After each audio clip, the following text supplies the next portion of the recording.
Take a look in your Bibles, Exodus chapter 3, verse 1 through 3. They're reading from the New Living Translation. And there you'll find these words. One day Moses was tending the flock of his father-in-law Jethro, the priest of Midian. And he led the flock far into the wilderness and came to Sinai, the mountain of God. And there the angel of the Lord appeared to him in a blazing fire from the middle of a bush. And Moses stared in amazement. And though the bush was engulfed in flames, it didn't burn up. This is amazing, Moses said to himself.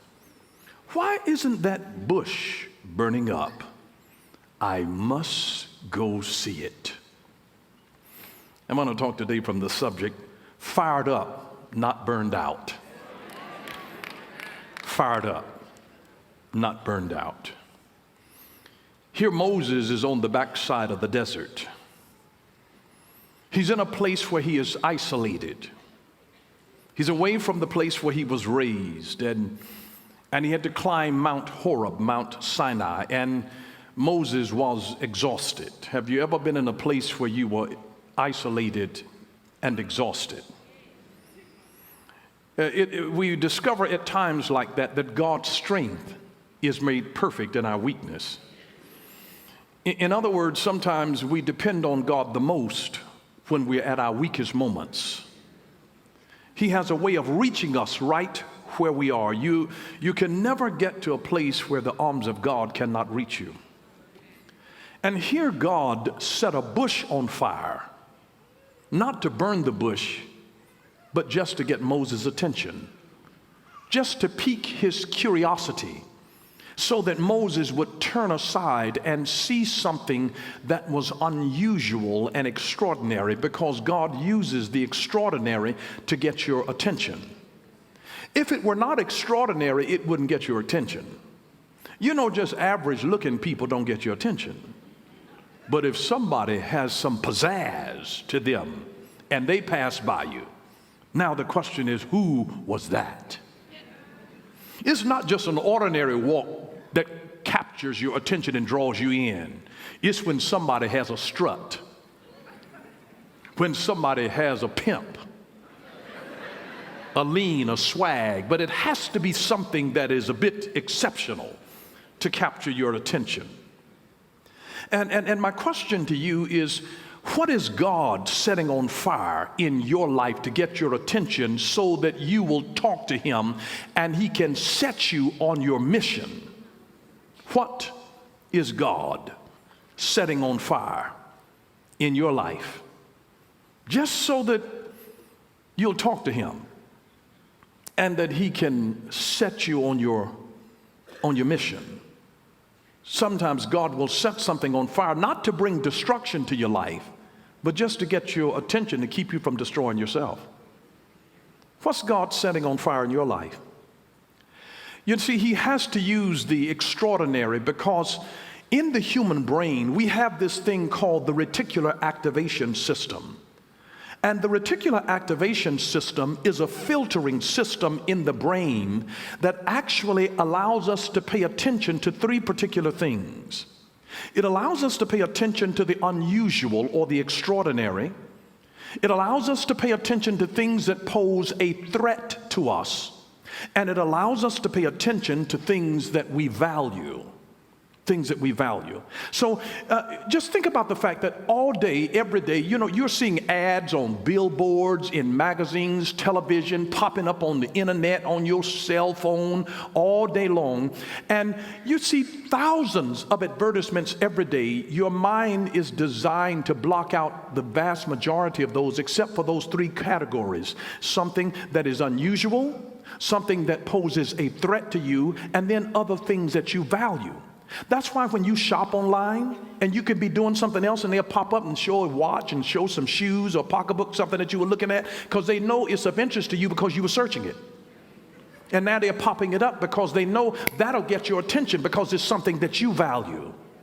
Or if it's something that poses a threat, and that's why they use fear tactics. That's why if you're walking through the woods and you look down and you see a snake, and then second inspection discovers that it was just a stick. But when you thought it was a snake, it was posing a threat, so that gets your attention. And if it's something that is unusual, it'll get your attention. So your brain uses these three things to filter out all of these other impulses that you're getting. And so those are the only three things that your mind is trying to shield you from all of the stimuli that you're getting all day long. To say, I'm only going to expose you to something that's unusual. I'm going to expose you to things that pose a threat to you so you can be aware of your surroundings. And I'm going to expose you to the things that you value. That's your reticular activation system. See, so Moses had been ignoring stuff. And so God says, I got to get his attention. I got to get his boy's attention. He's just around here just whistling. And he's unaware that I've got a mission for him. And God says, how do I get his attention? God says, I'll do something unusual. I'll set a bush on fire, and I have no intention on burning it up because I'm not cold. So I'm not trying to warm myself. But he says, I'll get his attention. And it got Moses' attention. He saw a bush on fire, and now he comes closer to see why the bush is on fire, but it's not burning. It's not being consumed. And so God knows how to be fired up without ever losing his cool. And so how do you become fired up and not burned out? And I love the fact that God can speak amid our curiosity. God can speak amid our curiosity. Do you know that God is not intimidated by the fact that you have questions? He loves that. In fact, so he says, come on in, be drawn into me. And if any of you lack wisdom, he says, let him ask of God, who gives to all people, liberally and upbraideth not, and it shall be given. If you've got questions, God's got answers. He says, just come on in, come on in. Notice what he said in Exodus chapter 3 and verse 4, that when the Lord saw Moses coming to take a closer look, God called to him from the middle of the bush, Moses, Moses. Here I am, Moses replied. Because God is speaking to him out of his curiosity. Now God's got his attention, and now he calls to him from the unusual thing. What is God calling to you from in your life that is unusual? What has he set on fire in your life? Is it a relationship? And you wonder why every time they open their mouth, fire is coming out? And it won't stop? The fire is burning, but it won't be consumed. It just keeps on coming. Maybe God's trying to get your attention because maybe God has something to say to you. You know that God is a consuming fire. Now here's the dangerous thing about anything that gives light. Whether it's a kerosene lamp, some of you here are old enough to remember when we didn't have electricity. I'm sure Mother Rowland remembers that. She's in the house today. She's 102 years old.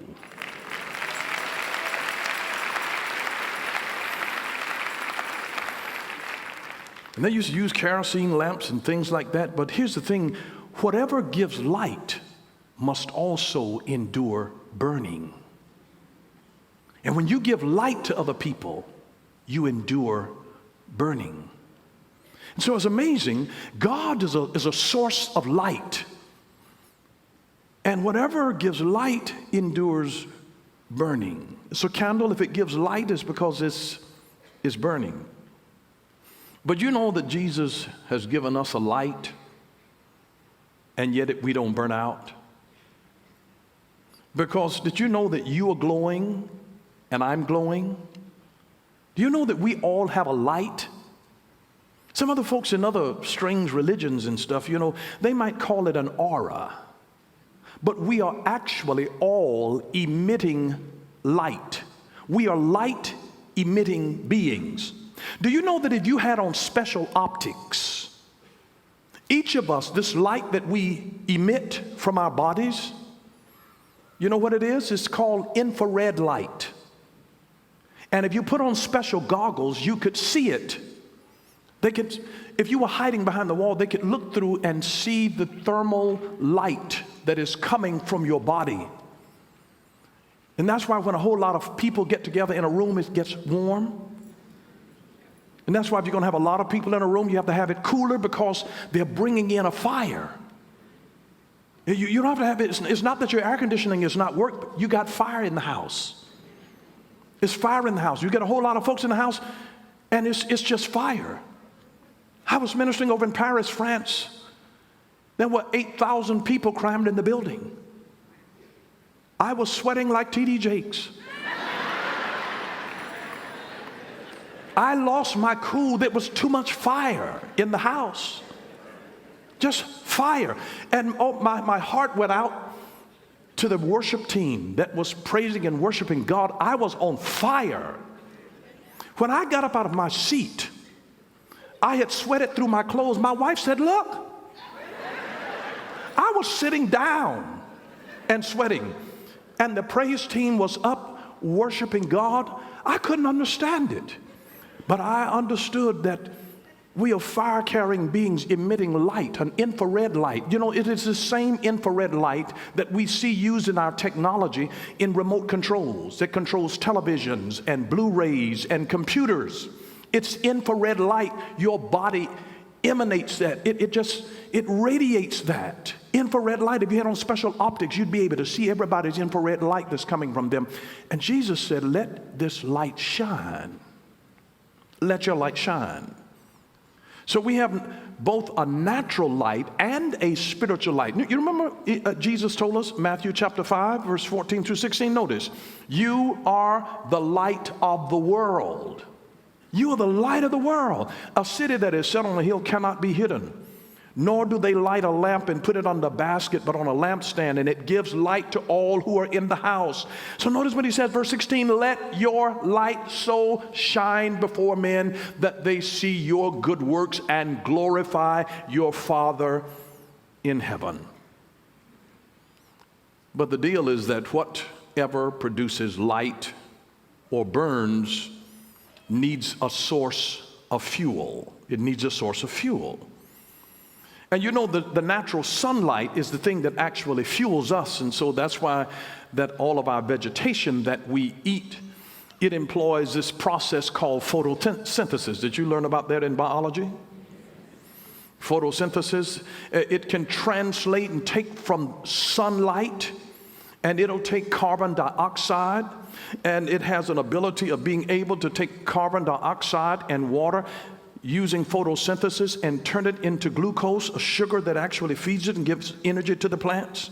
From sunlight, from light alone, we would die without the sun.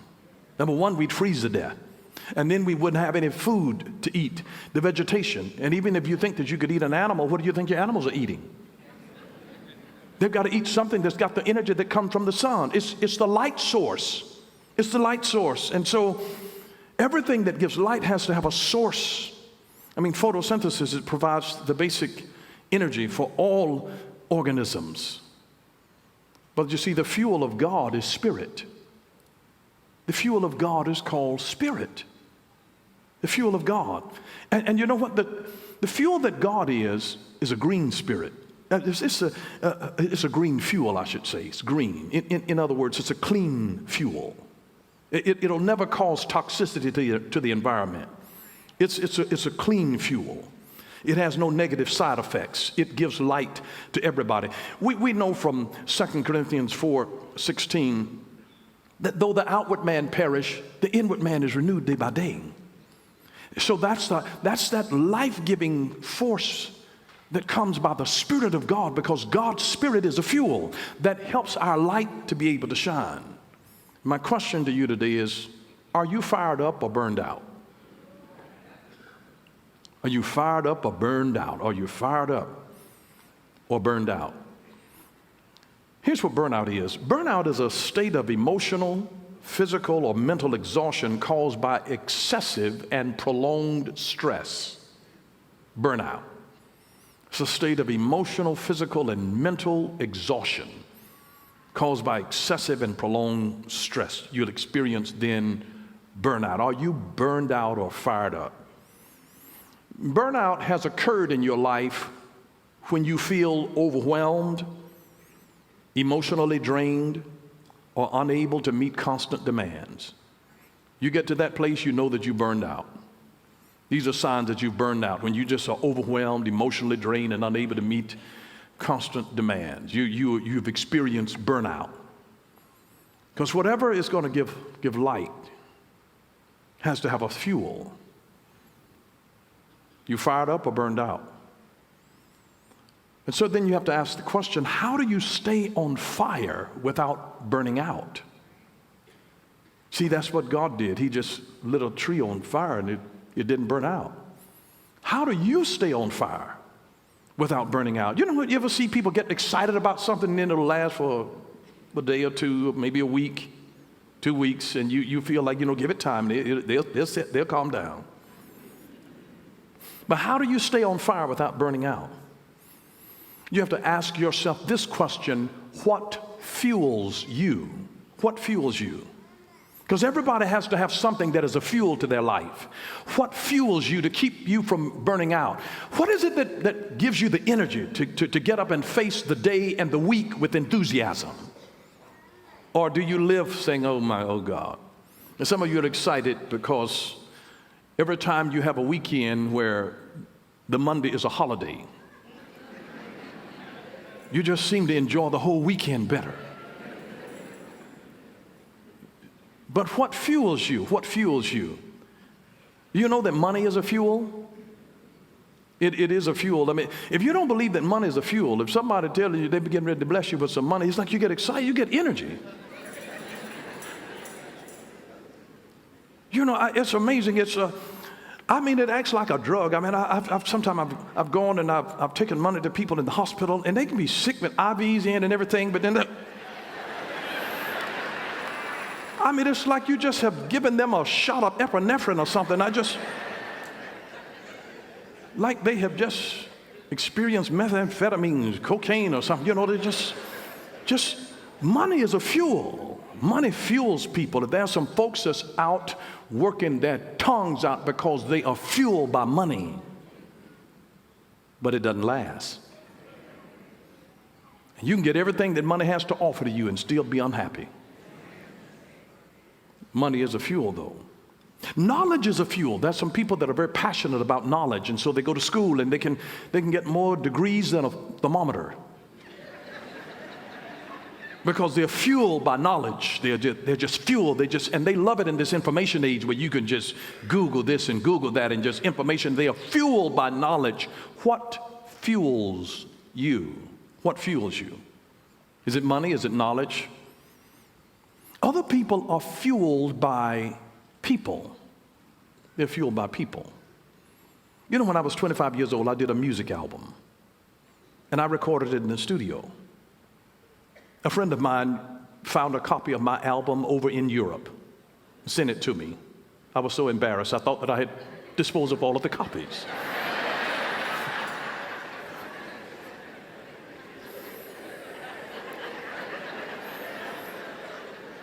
But when you record in a studio, you don't have the energy from people.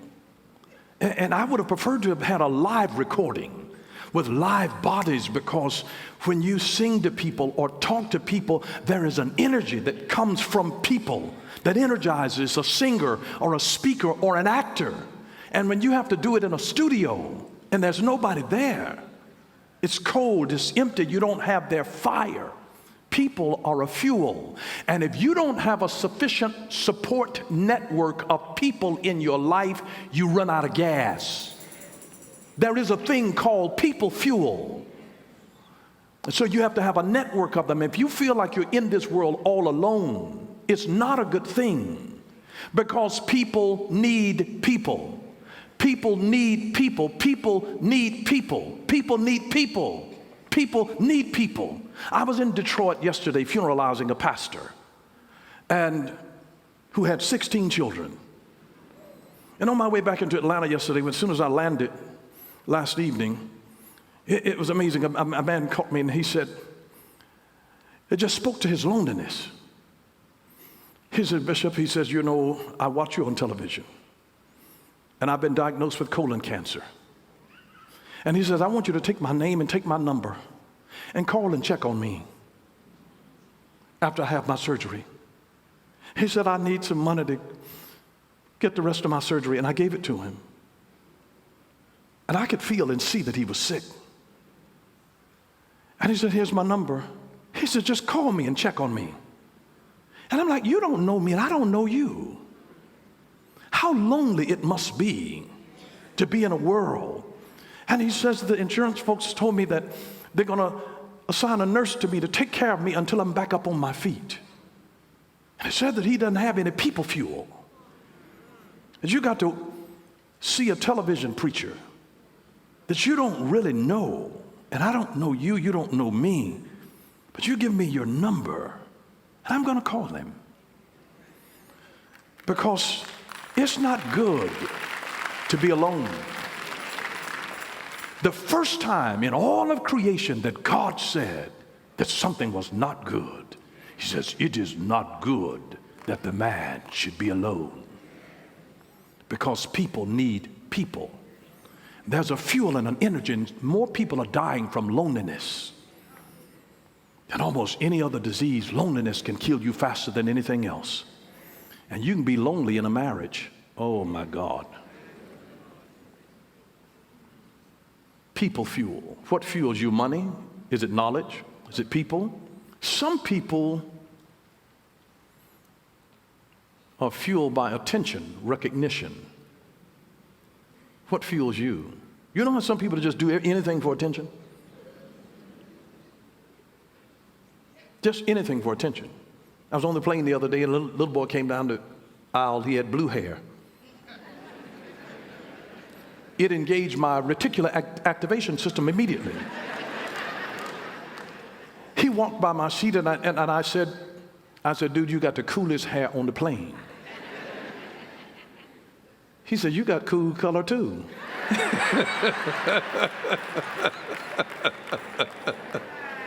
It is what it is.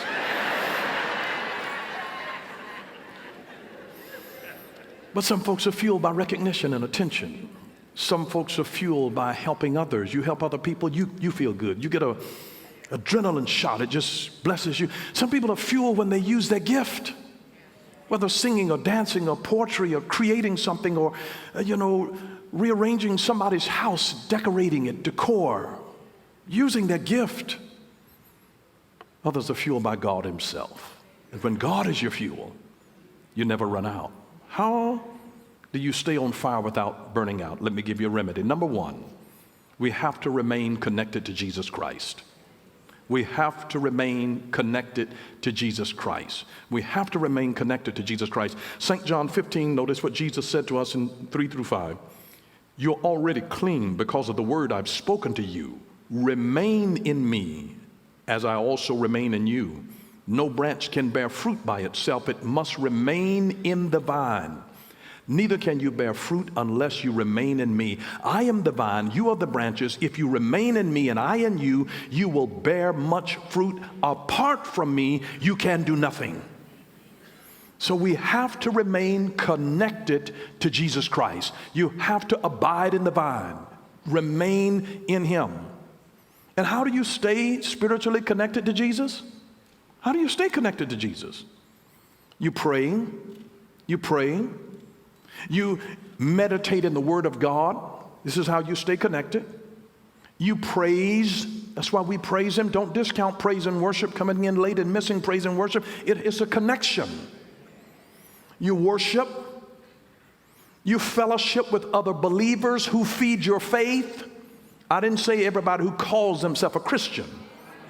Wow. But you fellowship with other believers who feed your faith. Not everybody feeds your faith and stimulates you to grow in God. You disciple other people. As you're discipling others, that connects you more to Christ. As you disciple others, it connects you more to Christ. And then as you share your faith with others, that keeps you actually connected to Jesus. Jesus said, abide in me. So you pray, you meditate in the Word, you praise, you worship God, you fellowship with other believers, you disciple others, and you share your faith with others. What recharges you? You have to keep yourself charged and recharged. I remember, when I first got my Apple phone and I plugged it into my computer, a question popped up on my phone. It said, because the only reason I plugged it in was so that I could charge it, because my, the phone was running out of juice, and especially after they had done an update and my thing was just drained my battery. And so I'm having to plug it up every time I got an opportunity. And it plugged up and it asked the question, trust this computer. And the only reason that it asked me, did I trust the computer, is because it knew that my connecting it to get the energy source to charge it was also going to expose my files that I had on my telephone to the computer. And it says, do you know whose computer this is? Can you trust it? And are you recharging by people that you can't trust? Thank you for watching Power for Living with Bishop Dale C. Bronner. Join us again next time for Power for Living, where revelation is power. Power for living.